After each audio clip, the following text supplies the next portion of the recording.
ईमानदार ताजिर की कहानी। एक दफा का जिक्र है कि एक छोटे से गांव में एक हमदर्द और ईमानदार ताजिर रहता था जिसका नाम हसन था। वो अपने इंसाफ और ईमानदारी के लिए मशहूर था और हमेशा अपने ग्राहकों को बेहतरीन माल माकूल कीमतों पर फराहम करता।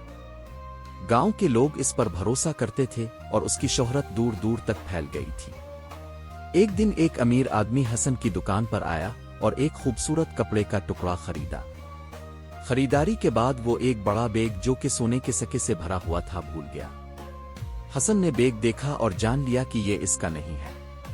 वो इसको अपने पास रख सकता था, लेकिन इसे पैगंबर मोहम्मद आए जिनमें फरमाया गया था, जो खोई हुई चीज वापस न करे वो हमारी उम्मत में से नहीं। चुनांचे हसन ने इस अमीर आदमी को तलाश करने का फैसला किया। वो इसके घर पहुंचा जो कि कई मील दूर था, और जब वहां पहुंचा तो उसने सच्चाई से तमाम बातें बताईं। अमीर आदमी बहुत हैरान और शुक्रगुजार हुआ। मुझे ये उम्मीद नहीं थी कि आप ऐसा करेंगे, इसने कहा। आप इसे रख सकते थे और किसी को कुछ न पता चलता।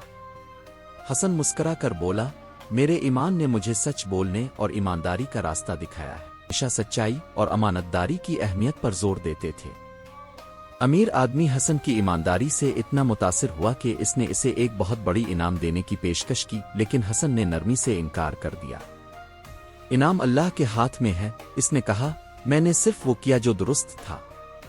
हसन की ईमानदारी का शहर भर में चर्चा हो गया और जल्द ही दूर दूर से लोग सिर्फ माल खरीदने के लिए नहीं बल्कि जिंदगी में ईमानदारी पर मशवरा लेने के लिए भी इसकी दुकान पर आने लगे। हसन का कारोबार कामयाब रहा, लेकिन सबसे बढ़कर इसकी मिसाल ने दूसरों को सच बोलने की तरगीब दी, जैसा कि पैगंबर अलैहि वसल्लम ने सिखाया। और यूं हसन ने सुकून और बरकतों की जिंदगी गुजारी, ये जानते हुए कि अच्छे अमाल का इनाम सिर्फ अल्लाह के हाथ में है।